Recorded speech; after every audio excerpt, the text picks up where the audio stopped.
Chapitre 600. La dernière scène. Le 9 mars 1945. C'est le commencement de la souffrance du jeudi saint. Les apôtres, ils sont 10, s'affairent activement à la préparation du cénacle. Judas, grimpé sur la table, vérifie s'il y a de l'huile dans toutes les lanternes du grand lampadaire qui ressemble à une corolle de fuchsia double, car la tige de suspension est entourée de 5 ampoules qui ressemblent à des pétales. Un second tour plus bas est une vraie couronne de petites flammes. Enfin, 3 petits lampions suspendus à des chaînettes semblent être les pistils de cette fleur lumineuse. Ne riez pas de mon dessin. Puis, il saute par terre et aide André à disposer avec art la vaisselle sur la table, sur laquelle on a étendu une nappe très fine. J'entends André admirer. « Quel lin splendide !»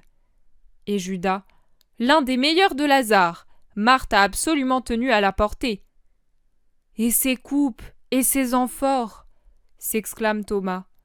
Il a versé le vin dans les amphores précieuses et les regarde avec admiration en se regardant dans leurs fines panses, et il en caresse les poignets ciselés d'un œil de connaisseur. « Qui sait quelle valeur elles ont, hein ?» demande Judas. « C'est travaillé au marteau. Mon père en serait fou. L'argent et l'or en feuilles se plient facilement à la chaleur. Mais traité ainsi, on peut tout abîmer en un instant.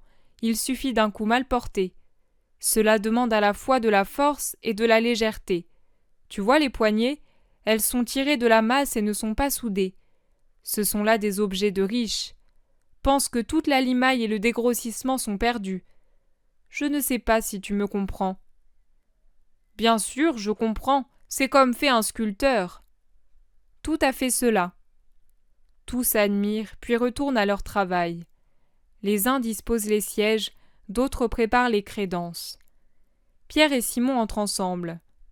« Vous voilà enfin ! Où êtes-vous encore allés ? Après être arrivés avec le maître et nous, vous vous êtes enfuis de nouveau !» leur reproche Judas. « Encore une tâche à faire avant l'heure, » répond brièvement Simon. « Tu es mélancolique ? Je crois qu'avec ce qu'on a écouté ces derniers jours provenant de cette bouche que nous n'avons jamais entendu mentir, il y a de bonnes raisons de l'être. »« Et avec cette puanteur de... Bon, tais-toi, Pierre !» grommelle Pierre entre ses dents. « Toi aussi, tu me sembles fou depuis quelque temps. Tu as la tête d'un lapin sauvage qui sent derrière lui le chacal, » répond Judas. « Et toi, tu as le museau de la fouine. Toi aussi, tu n'es pas très beau depuis quelques jours. Tu regardes d'une façon, tu as même l'œil de travers. Qui attends-tu ou qu'espères-tu voir ? Tu sembles plein d'assurance, tu veux le faire paraître, mais tu as l'air d'avoir peur, » réplique Pierre. « Pour ce qui est de la peur, tu n'es certainement pas un héros, toi non plus. » Jean répond. « Aucun de nous ne l'est, Judas. Tu portes le nom d'un Maccabée, mais tu ne l'es pas. Mon nom à moi signifie Dieu fait grâce, mais je te jure que j'ai en moi le tremblement d'un homme qui sait porter malheur et ne pas être dans la grâce de Dieu. Simon, fils de Jonas, rebaptisé la pierre, est maintenant mou comme de la cire près du feu. Il ne se cramponne plus par sa volonté, lui que je n'ai jamais vu trembler dans les plus violentes tempêtes. Matthieu, Barthélemy et Philippe ressemblent à des somnambules. Mon frère et André ne font que soupirer. Et observe les 2 cousins qui ont la douleur de la parenté en plus de celle de l'amour pour le maître. On croirait des vieillards. Thomas a perdu de son entrain, et Simon semble redevenu le lépreux épuisé qu'il était il y a 3 ans, tant il est creusé par la douleur, je dirais corrodé, livide, flétri. Oui, il nous a tous influencés par sa mélancolie, constate Judas. Jacques, fils d'Alphée, lance. Mon cousin Jésus, mon maître et seigneur et le vôtre, n'est pas mélancolique. Si tu veux dire par là qu'il est triste à cause de la souffrance excessive que tout Israël est en train de lui infliger et que nous voyons, sans compter l'autre douleur cachée que lui seul voit, je te dis tu as raison. Mais si tu utilises ce mot pour dire qu'il est fou, je te l'interdis. N'est-ce pas de la folie qu'une idée fixe de mélancolie ? J'ai fait aussi des études profanes, et je sais.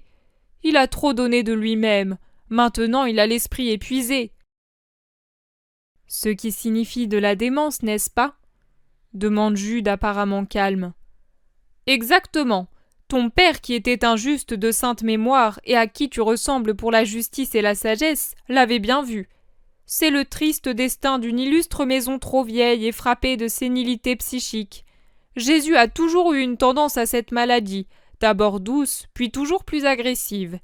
Tu as pu constater comment il a attaqué pharisiens et scribes, sadducéens et hérodiens. Il s'est rendu la vie impossible comme un chemin couvert d'éclats de quartz. Et c'est lui qui les a semés. Nous l'aimions tant que l'amour nous l'a caché. Mais ceux qui l'ont aimé sans l'idolâtrer, ton père, ton frère Joseph et Simon au début, ont vu juste. Nous aurions dû ouvrir les yeux en les écoutant. Au contraire, nous avons tous été séduits par sa douce fascination de malade. Et maintenant, hélas. Jude, qui est aussi grand que Judas et se tient exactement en face de lui, paraît l'écouter paisiblement. Mais il a un déclic violent, et d'un puissant revers de main, il étale Judas sur un des sièges, puis avec une colère contenue, sans éclat de voix, il se penche et siffle sur son visage de lâche. Voilà pour la démence reptile. Et c'est seulement parce qu'il est à côté et que c'est le soir de la Pâque que je ne t'étrangle pas. Mais réfléchis bien. S'il lui arrive du mal et qu'il n'est plus là pour arrêter ma force, nul ne te sauvera. C'est comme si tu avais déjà la corde au cou, et ce seront ces mains honnêtes et fortes d'artisans galiléens et de descendants du frondeur de Goliath qui feront ton affaire. Lève-toi, mollasson libertin, et surveille ta conduite. Judas, craignant peut-être que Jude ne soit au courant de son crime, ne réagit pas. Livide, il se relève sans la moindre réaction. Et ce qui me surprend, personne ne réagit au nouveau geste de Jude. Au contraire, il est clair que tous approuvent. L'ambiance s'est à peine apaisée que Jésus entre. Il se présente au seuil de la petite porte par laquelle sa grande taille passe difficilement, met le pied sur le petit palier, et avec un sourire doux et triste, dit en ouvrant les bras « Que la paix soit avec vous ». Sa voix est lasse, comme celle de quelqu'un qui souffre physiquement et moralement. Il descend, caresse la tête blonde de Jean qui est accouru près de lui. Comme s'il ignorait tout, il sourit à son cousin Jude et dit à son autre cousin « Ta mère te prie d'être doux avec Joseph. Tout à l'heure, il a demandé aux femmes de mes nouvelles et des tiennes. Je regrette de ne l'avoir pas salué. Tu le feras demain. Demain. Mais j'aurai toujours le temps de le voir. Oh, Pierre, nous allons rester enfin un peu ensemble. Depuis hier, tu m'as paru être un feu follet. Je te vois, puis je ne te vois plus. Aujourd'hui, je peux presque dire que je t'ai perdu. Toi aussi, Simon.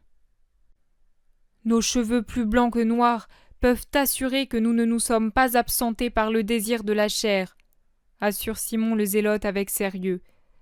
Bien que, à tout âge, on peut avoir cette faim. Les vieux sont pires que les jeunes, lance Judas sur un ton offensif. Simon le regarde et s'apprête à répliquer. Mais Jésus le regarde aussi et dit « Tu as mal aux dents, tu as la joue droite enflée et rouge. » Oui, j'ai mal, mais cela ne mérite pas qu'on s'en occupe. Les autres gardent le silence et l'affaire se termine ainsi. Avez-vous fait tout ce qu'il fallait, toi Matthieu, et toi André, et toi Judas, as-tu pensé à l'offrande au temple? Les deux premiers aussi bien que Judas répondent. Nous avons fait tout ce que tu nous as demandé pour aujourd'hui. Sois tranquille. Moi j'ai apporté les primeurs de Lazare à Jeanne, femme de Couza, pour les enfants. Ils m'ont confié, ces pommes étaient meilleures. C'est qu'elles avaient la saveur de la faim, et c'étaient tes pommes, dit Jean souriant et rêvant. Jésus sourit lui aussi à un souvenir. Moi j'ai vu Nicodème et Joseph, déclare Thomas. Tu les as vus? Tu as parlé avec eux? Demande Judas avec un intérêt exagéré. Oui, qu'y a-t-il d'étrange? Joseph est un bon client de mon père. Tu ne nous l'avais pas dit plus tôt, c'est pour cela que j'ai été étonné. Judas essaie d'élucorer l'impression qu'il vient de donner par son inquiétude à l'annonce d'une rencontre de Thomas avec Joseph et Nicodème. Il me semble étrange qu'il ne soit pas venu ici pour te vénérer, Ni eux, ni Cousa, ni Manahen, aucun des... Mais Judas, avec un rire faux, interrompt Barthélemy. Le crocodile se terre quand il le faut. Que veux-tu dire? Qu'insinues-tu? Demande Simon agressif comme il ne l'a jamais été. Paix, paix, qu'avez-vous donc? C'est la soirée pascale. Jamais nous n'avons eu un si digne apparat pour consommer l'agneau. Consommons donc la scène dans un esprit de paix. Je vois que je vous ai beaucoup troublé par mes instructions de ces derniers soirs. Mais vous voyez, j'ai fini. Désormais, je ne vous troublerai plus. Tout n'est pas dit de ce qui se rapporte à moi, seulement l'essentiel. Le reste, vous le comprendrez par la suite. Cela vous sera révélé. Oui, celui qui vous le dira viendra. Jean, va avec Judas et un autre prendre les coupes pour la purification. Puis asseyons-nous à table. Jésus est d'une douceur déchirante. Jean, André, Jude et Jacques apportent la vaste coupe, y versent l'eau et présentent l'essuie-main à Jésus et à leurs compagnons qui en font de même avec eux. La coupe, qui est un bassin de métal, est mise dans un coin. Et maintenant à vos places, moi ici, et là à droite Jean, et de l'autre côté mon fidèle Jacques. Ce sont les 2 premiers disciples. Après Jean viendra ma pierre forte. À côté de Jacques, celui qui est comme l'air. On ne le remarque pas, mais il est toujours présent et il réconforte. André. Près de lui, mon cousin Jacques. Tu ne te plains pas, mon doux frère, si je donne la première place à mes premiers apôtres? Tu es le neveu du juste, dont l'esprit palpite et plane plus que jamais au-dessus de moi en cette soirée. Sois en paix, père de ma faiblesse enfantine, chêne à l'ombre duquel se restaurèrent la mère et le fils. Sois en paix. Après Pierre, ce sera Simon. Simon, viens ici un moment. Je veux scruter ton visage loyal. Plus tard, je ne te verrai plus très bien, car les autres me couvriront ta figure honnête. Merci, Simon, de tout. Et il l'embrasse. Quand Jésus le laisse, Simon va prendre sa place en portant ses mains à son visage en un geste d'affliction. La place en face de Simon est pour mon Barthélemy. Ce sont 2 honnêtetés et 2 sagesses qui se reflètent. Ils vont bien ensemble. Et tout près, toi, Jude, mon frère. Ainsi je te vois, et j'ai l'impression d'être à Nazareth. Quand quelque fête nous réunissait tous à table, ou encore à Cana. Tu te souviens? Nous y étions ensemble. Une fête, des noces, le premier miracle, l'eau changée en vin. Aujourd'hui aussi c'est une fête, et aujourd'hui aussi il y aura un miracle. Le vin changera de nature, et il sera... Jésus se plonge dans ses pensées, tête penchée, comme isolé dans son monde secret. Les autres le regardent sans mot dire. Il relève la tête et fixe Judas auquel il dit « Tu seras en face de moi. » « Tu m'aimes à ce point? Plus que Simon que tu veux toujours avoir en face de toi? » « Effectivement, tu l'as dit. »« Pourquoi, maître? » »« Parce que tu es celui qui a le plus contribué à cette heure. » Judas jette sur le maître et sur ses compagnons un regard entièrement différent. Il dévisage le premier avec compassion et toise les autres avec un air de triomphe. Et à côté de toi prendront place d'une part Matthieu, de l'autre Thomas. Alors Matthieu à ma gauche et Thomas à ma droite. Comme tu veux, dit Matthieu, il me suffit d'avoir bien en face de moi mon Sauveur. Le dernier, c'est Philippe, vous voyez, qui n'est pas à côté de moi du côté d'honneur, a l'honneur d'être en face de moi. Jésus, debout à sa place, verse le vin dans la grande coupe placée devant lui. Chacun en a une grande, mais la sienne l'est encore davantage. Ce doit être la coupe rituelle. Il l'élève, l'offre, la repose. Puis tous ensemble psalmodient. Pourquoi cette cérémonie? Question de pure forme, on le comprend, rituel. Jésus en chef de famille y répond. Ce jour rappelle notre libération de l'Égypte. Que soit béni Jéhovah qui a créé le fruit de la vigne. Il boit une gorgée du vin qu'il a offert et passe la coupe aux autres. Il offre ensuite le pain, en fait des morceaux, le distribue, puis les légumes trempés dans une sauce rougeâtre, présentée dans 4 saucières. Une fois terminée cette partie du repas, il chante des psaumes tous en chœur. On va chercher sur la crédence le grand plateau de l'agneau rôti que l'on place sur la table en face de Jésus. Pierre, qui a le rôle de première partie du chœur, si vous voulez, demande « Pourquoi cet agneau ainsi présenté ?» En souvenir du moment où Israël fut sauvé par l'agneau immolé. Là où le sang brillait sur les montants de la porte et sur le linteau, aucun premier-né n'est mort. Ensuite, alors que l'Égypte pleurait ses premiers-nés qui étaient morts depuis le palais royal jusqu'au taudis, les Hébreux dirigés par Moïse se mirent en marche vers la terre de la libération et de la promesse. La ceinture à la taille, les sandales aux pieds, le bourdon en main, le peuple d'Abraham s'empressa de se mettre en marche en chantant les hymnes de la joie. Tous se lèvent et entonnent. Quand Israël sortit d'Égypte et la maison de Jacob de chez un peuple étranger, Juda lui devint un sanctuaire, etc. Si ma recherche est correcte, il s'agit du psaume 113. Alors Jésus découpe l'agneau, verse une nouvelle coupe et la passe après en avoir bu. Puis il chante encore. Louez, serviteurs du Seigneur, louez le nom du Seigneur. Béni soit le nom du Seigneur, maintenant et pour les siècles des siècles. Du levant au couchant du soleil, loué soit le nom du Seigneur, etc. Jésus donne les parts et veille à ce que chacun soit bien servi, exactement comme le fait un père de famille pour ses enfants, qui lui sont tous chers. Puis il dit d'un ton solennel, un peu triste. « J'ai ardemment désiré manger cette Pâque avec vous. Cela a été mon désir suprême depuis qu'éternellement j'ai été le Sauveur. Je savais que cette heure en précéderait cette autre, et la joie de me donner mettait à l'avance un réconfort dans mon martyre. J'ai ardemment désiré manger cette Pâque avec vous, car jamais plus je ne goûterai du fruit de la vigne jusqu'à la venue du royaume de Dieu. Alors je m'assierai de nouveau avec les élus au banquet de l'agneau, pour les noces des vivants avec le vivant. Mais seuls y prendront part ceux qui auront été humbles et purs de cœur comme je le suis. Maître, tu as dit tout à l'heure que celui qui n'a pas la place d'honneur a l'honneur d'être en face de toi. Comment alors pouvons-nous savoir quel est le premier d'entre nous ? Demande Barthélemy. Tous ces personnes.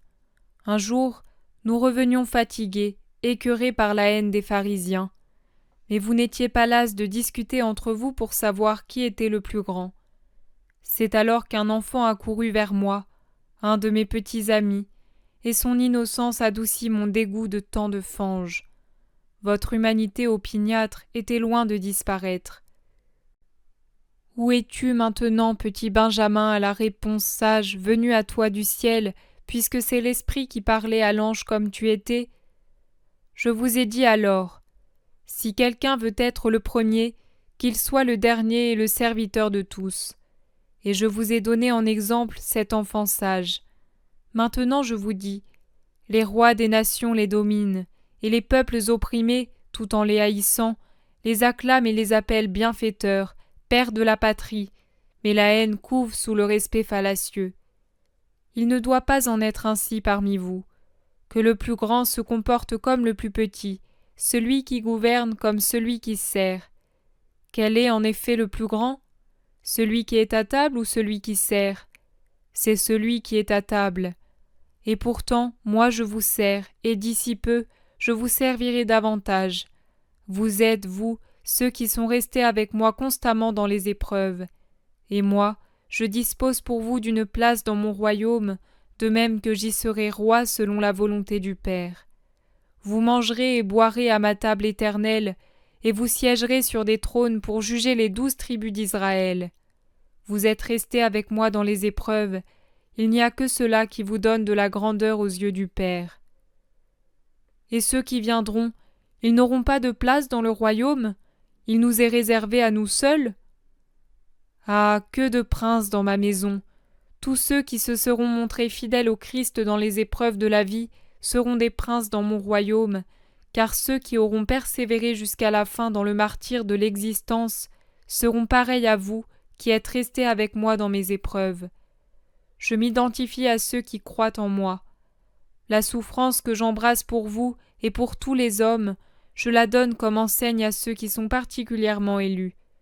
Celui qui me sera fidèle dans la souffrance fera partie de mes bienheureux à l'égal de vous, mes bien-aimés. Nous avons persévéré jusqu'à la fin. Tu crois cela, Pierre ? Et moi, je te dis que l'heure de l'épreuve n'est pas encore venue. Simon, Simon, fils de Jonas, Satan vous a réclamé pour vous cribler comme le froment. Mais moi, j'ai prié pour toi pour que ta foi ne défaille pas. Et toi, quand tu te seras ravisé, affermis tes frères. Je sais que je suis pécheur, mais je te serai fidèle jusqu'à la mort. Je n'ai pas ce péché, je ne l'aurai jamais. Ne sois pas présomptueux, mon Pierre. Cette heure changera une infinité de choses qui seront différentes d'avant. Elles apportent et imposent des nécessités nouvelles. Vous le savez. Je vous l'ai toujours dit, même quand nous marchions sur des chemins écartés, parcourus par des bandits. N'ayez pas peur, il ne vous arrivera aucun mal, car les anges du Seigneur sont avec nous. Ne vous préoccupez de rien. Vous rappelez-vous quand je vous recommandais « Ne vous souciez pas de votre nourriture ou de vos vêtements, le Père sait ce dont nous avons besoin. » Et j'ajoutais « L'homme a beaucoup plus de valeur qu'un passereau et que la fleur, qui aujourd'hui est de l'herbe et demain sera du foin. Le Père prend pourtant soin aussi de la fleur et du petit oiseau. Alors, pouvez-vous douter qu'il n'en fasse pas autant pour vous ? Je vous disais encore, donnez à qui vous demande, présentez l'autre joue à celui qui vous offense.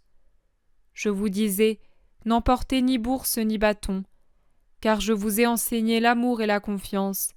Mais aujourd'hui ce temps n'est plus. Maintenant je vous dis, avez-vous manqué de quelque chose jusqu'à ce jour ? Avez-vous jamais été offensé ? De rien, maître, toi seul as été offensé. Vous voyez donc que ma parole était vraie. Mais à présent les anges ont tous été rappelés par leur Seigneur. C'est l'heure des démons.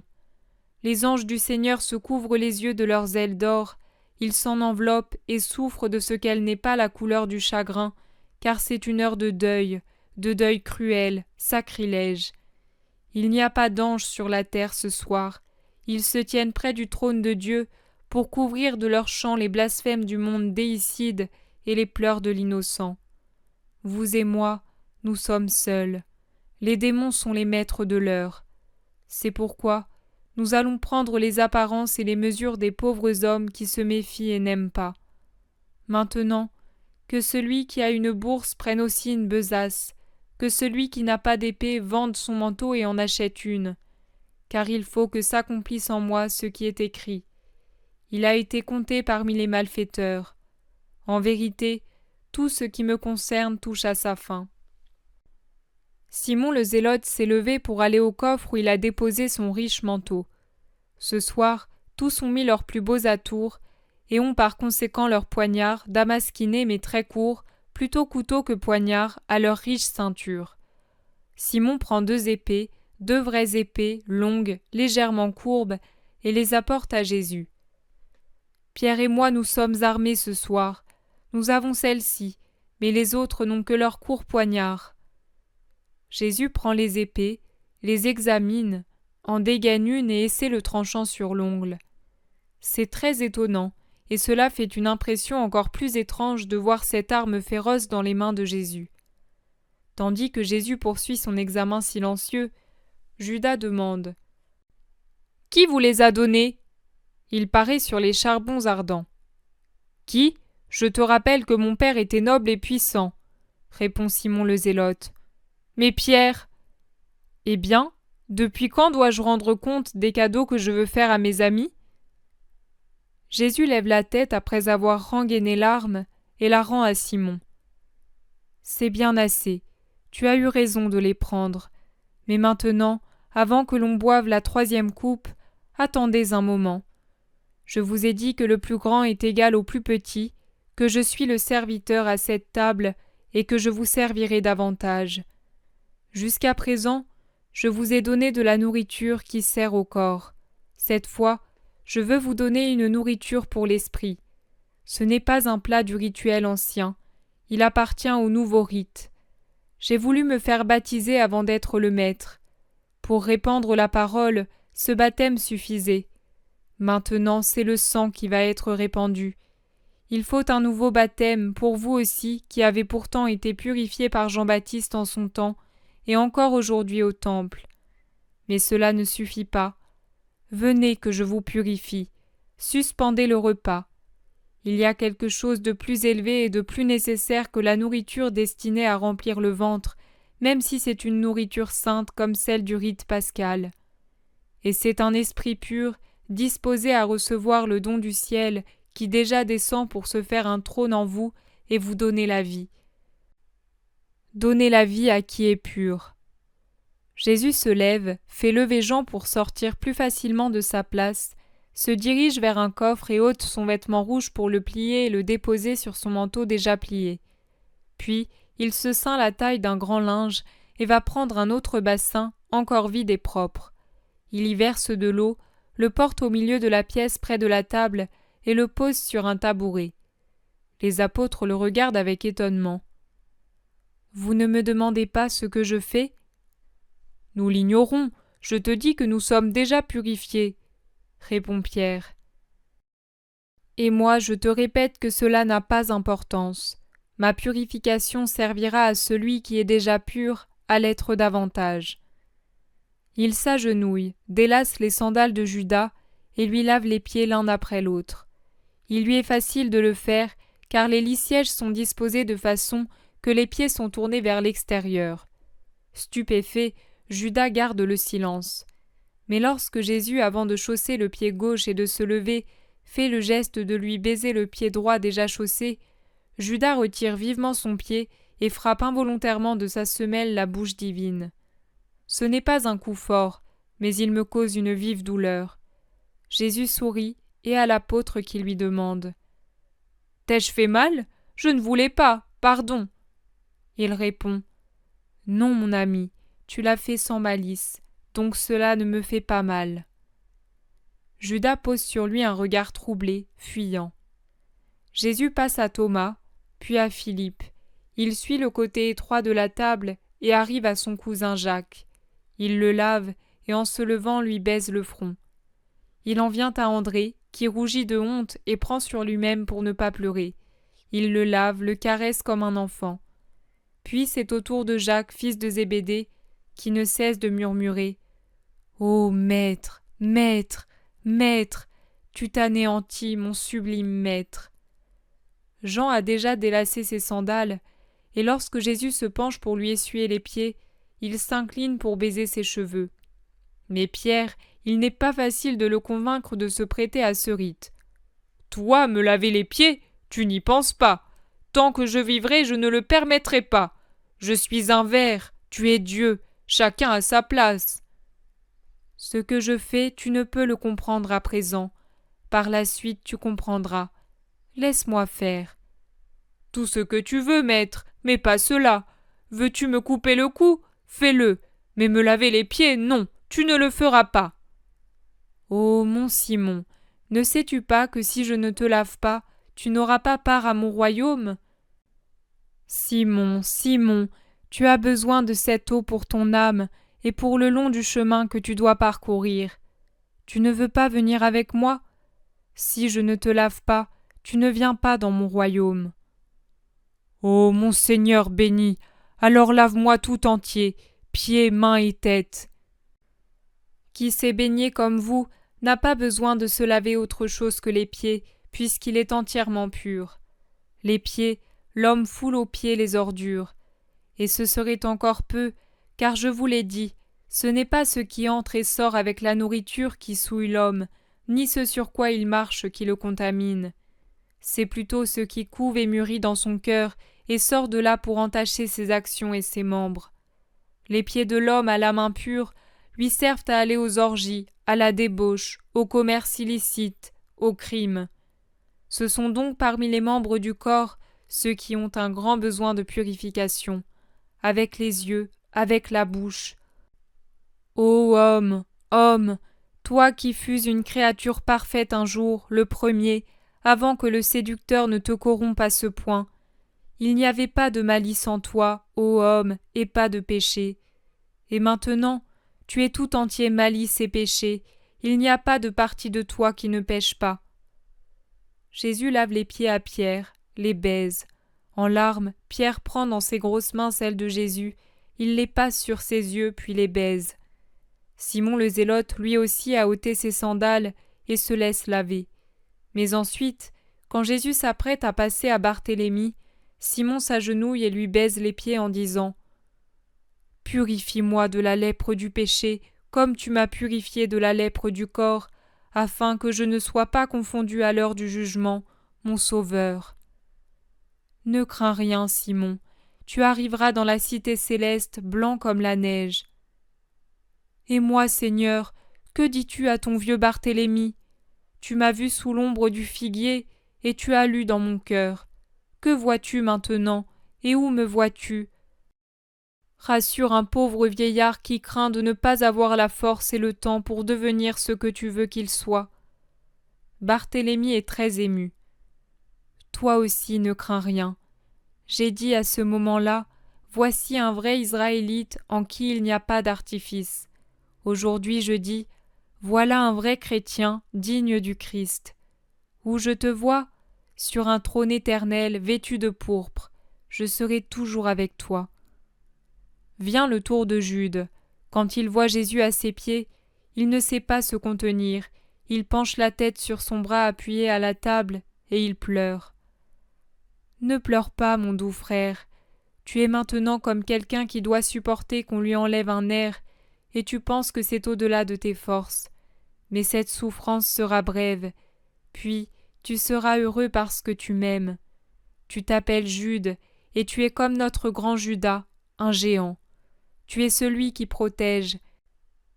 Tu agis comme le lion et le lionceau qui rugit. Tu débusqueras les impies qui reculeront devant toi, et les gens iniques seront terrifiés. Moi je sais. Sois courageux.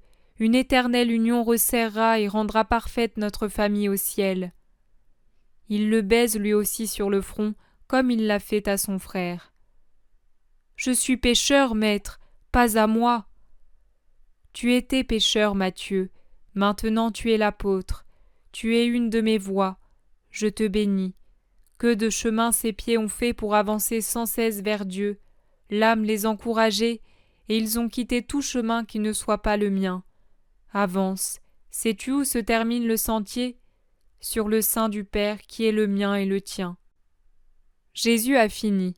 Il enlève le linge, se lave les mains dans de l'eau propre, remet son vêtement, retourne à sa place et dit en s'asseyant « Maintenant vous êtes purs, mais pas tous, seulement ceux qui ont eu la volonté de l'être. » Il regarde fixement Judas, qui fait mine de ne pas entendre, et feint d'être occupé à expliquer à son compagnon Matthieu comment son père s'est décidé à l'envoyer à Jérusalem. Conversation inutile, dont le seul but est de donner une contenance à Judas, qui malgré son audace doit se sentir mal à l'aise. Pour la 3e fois, Jésus verse du vin dans la coupe commune. Il boit, fait boire, puis il entonne un psaume que les autres reprennent en chœur. J'aime parce que le Seigneur entend le cri de ma prière, parce qu'il tend l'oreille vers moi. Je l'invoquerai toute ma vie. Les lacets de la mort m'enserraient, etc. Il me semble que c'est le psaume 114. Après un temps de pause, il poursuit. Je crois, c'est pourquoi j'ai parlé, mais j'ai été fortement humilié, et je disais dans mon trouble, tout homme n'est que mensonge. Il regarde fixement Judas. La voix de mon Jésus, fatigué ce soir, retrouve de la force quand il s'écrie. Elle coûte aux yeux du Seigneur la mort de ses amis. Et, tu as brisé mes chaînes, je t'offrirai le sacrifice d'action de grâce en invoquant le nom du Seigneur, etc. Psaume 115. Un autre bref arrêt dans le chant, puis il reprend. Louez le Seigneur tous les peuples, fêtez-le tous les pays. Son amour envers nous s'est montré le plus fort, éternelle est la fidélité du Seigneur. Après encore une pause, un long hymne s'élève. Rendez grâce au Seigneur, car il est bon, car éternel est son amour. » Judas chante tellement faux que par deux fois de sa voix puissante de baryton, Thomas lui redonne la note et le regarde avec insistance. Les autres aussi l'observent, car généralement il est bien dans le ton. J'ai d'ailleurs compris qu'il en est fier comme du reste. Mais ce soir, certaines phrases, surtout quand elles sont soulignées par des regards de Jésus, le troublent au point qu'il chante faux. L'une d'elles dit « Mieux vaut mettre sa confiance en Dieu que se fier en l'homme. » Une autre « On m'a poussé pour m'abattre et j'allais tomber, mais le Seigneur m'est venu en aide. » Ou encore « Non, je ne mourrai pas, je vivrai et je publierai les œuvres du Seigneur. » Et enfin ces deux que je dis maintenant étranglent la voix du traître dans sa gorge. La pierre rejetée par les bâtisseurs est devenue la pierre d'angle, et « Béni soit celui qui vient au nom du Seigneur. » Le psaume fini, pendant que Jésus découpe des tranches dans l'agneau et les présente, Matthieu demande à Judas « Tu te sens mal ?»« Non, laisse-moi tranquille, ne t'occupe pas de moi. » Matthieu hausse les épaules. Jean, qui a entendu, intervient. « Le maître n'est pas bien, lui non plus. Qu'as-tu, mon Jésus ? Ta voix est faible comme celle d'un malade ou d'un homme qui a beaucoup pleuré. » Et il l'étreint en gardant la tête appuyée sur la poitrine de Jésus. « Simplement, il a beaucoup parlé, et moi j'ai beaucoup marché et j'ai pris froid. » lance Judas nerveusement. Sans lui répondre, Jésus s'adresse à Jean. « Tu me connais désormais, et tu sais ce qui me fatigue. » L'agneau est presque consommé. Jésus, qui a très peu mangé et n'a bu qu'une gorgée de vin à chaque coupe, mais beaucoup d'eau, comme s'il était fiévreux, reprend la parole. « Je veux que vous compreniez mon geste de tout à l'heure. Je vous ai dit que le premier est comme le dernier, et que je vous donnerai une nourriture qui n'est pas corporelle. C'est une nourriture d'humilité que je vous ai donnée pour votre âme. Vous m'appelez Maître et Seigneur, et vous dites bien, car je le suis. Si donc je vous ai lavé les pieds, vous devez le faire l'un pour l'autre. Je vous ai donné l'exemple, afin que vous fassiez vous aussi comme j'ai fait. En vérité, je vous le dis, le serviteur n'est pas plus grand que son maître, ni l'apôtre plus grand que celui qui l'a appelé. Cherchez à comprendre ces images. Bienheureux serez-vous si vous les mettez en pratique. Mais vous ne serez pas tous bienheureux. Je vous connais. Je sais qui j'ai choisi. Je ne parle pas de tous de la même manière, mais je dis ce qui est vrai. D'autre part, il faut que s'accomplisse ce qui est écrit à mon sujet. Celui qui a mangé le pain avec moi a levé contre moi son talon. Je vous dis tout avant que cela n'arrive, afin que vous n'ayez pas de doute sur moi. Quand tout sera accompli, vous croirez encore davantage que je suis. Celui qui m'accueille accueille celui qui m'a envoyé, le Père Saint qui est dans les cieux, et celui qui accueillera ceux que je lui aurai envoyés m'accueillera moi-même. Car je suis avec le Père, et vous êtes avec moi. À présent, accomplissons le rite. » Il verse de nouveau du vin dans la coupe commune, et avant d'en boire et d'en faire boire, il se lève. Tous se lèvent avec lui, et il chante de nouveau l'un des psaumes d'auparavant. « Je crois, c'est pourquoi j'ai parlé. » Puis un autre qui n'en finit pas. Il est beau, mais vraiment interminable. Je pense le retrouver, si je revois le commencement et la longueur, dans le psaume 118.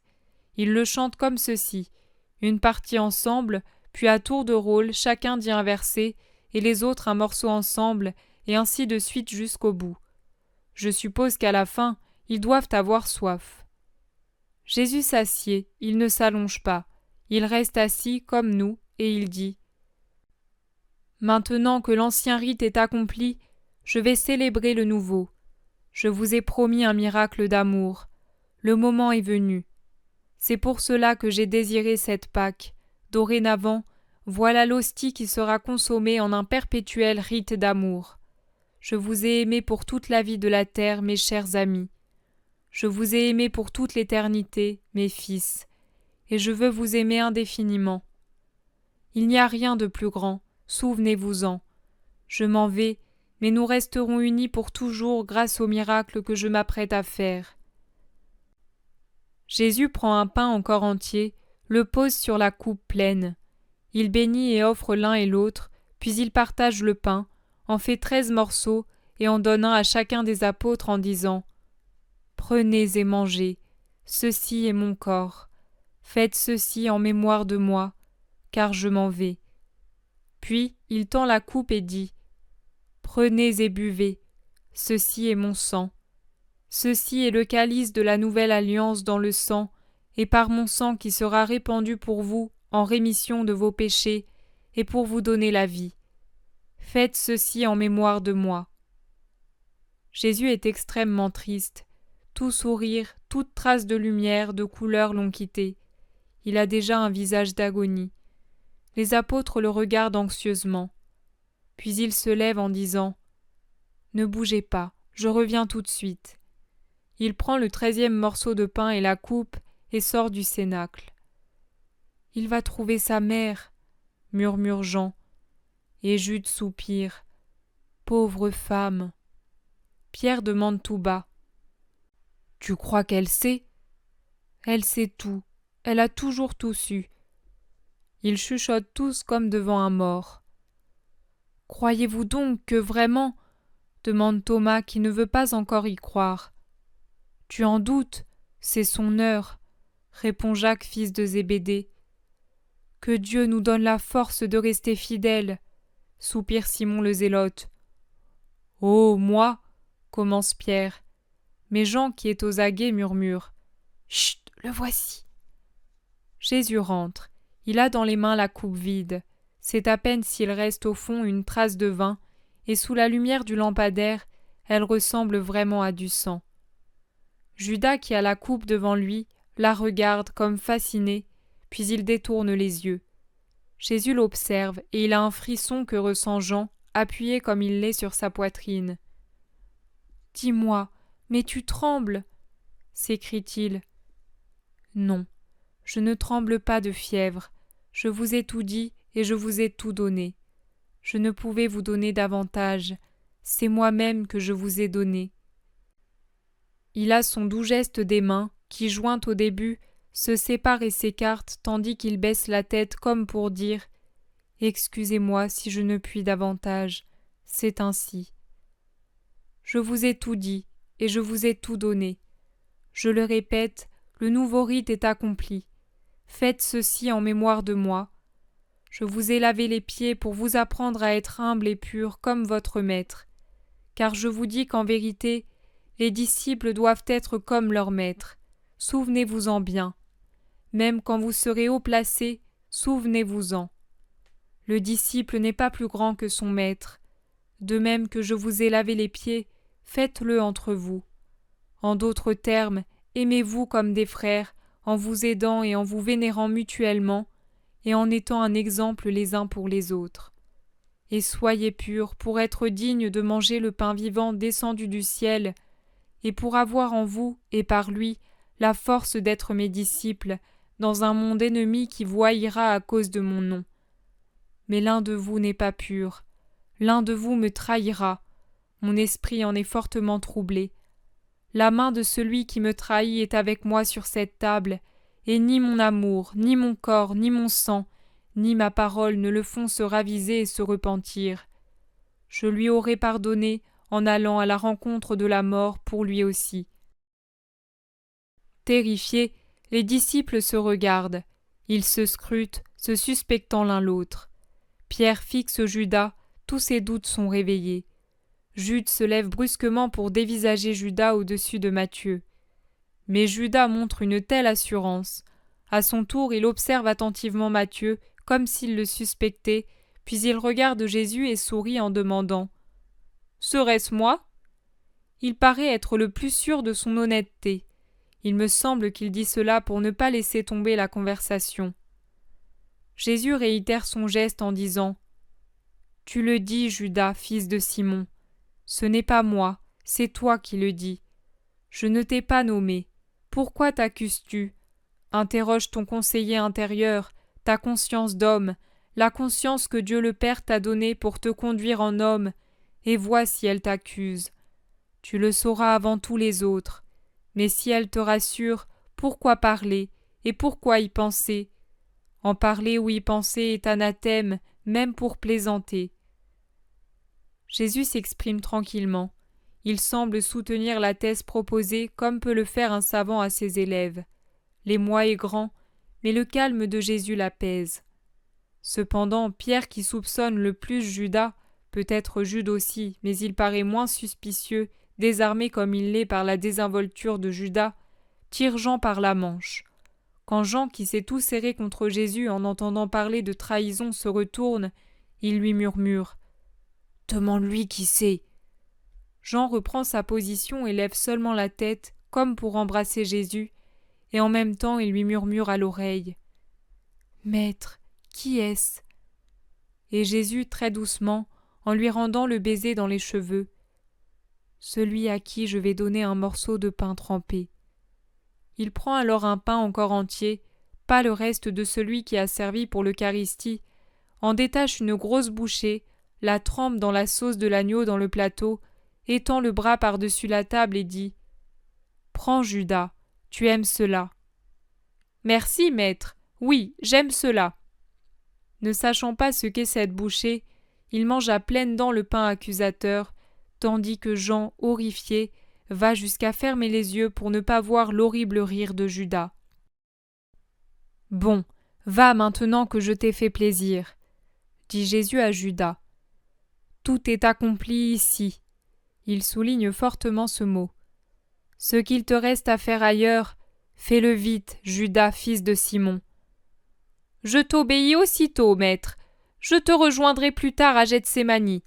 C'est bien là que tu vas comme toujours, n'est-ce pas ? » « J'y vais, comme toujours, oui. »« Qu'est-ce qu'il doit faire ? » demande Pierre. « Il part seul ?»« Je ne suis pas un enfant, » plaisante Judas tout en mettant son manteau. « Laisse-le aller. Lui et moi savons ce qu'il doit faire, » répond Jésus. « Bien, maître. » Pierre se tait. Peut-être pense-t-il avoir péché en soupçonnant son compagnon. La main sur le front, il réfléchit. Jésus serre Jean sur son cœur et se tourne pour lui murmurer dans les cheveux « Ne dis rien à Pierre pour le moment, ce serait un scandale inutile. »« Adieu, maître, adieu, mes amis !» Judas salue. « Adieu, » dit Jésus, et Pierre « Je te salue, mon garçon. » Jean, la tête posée presque sur le cœur de Jésus, murmure « Satan !» Jésus seul l'entend et il soupire. À ce moment, tout s'arrête, mais Jésus explique. « Je suspends cette vision par pitié pour toi. Je te montrerai la fin de la scène à un autre moment. »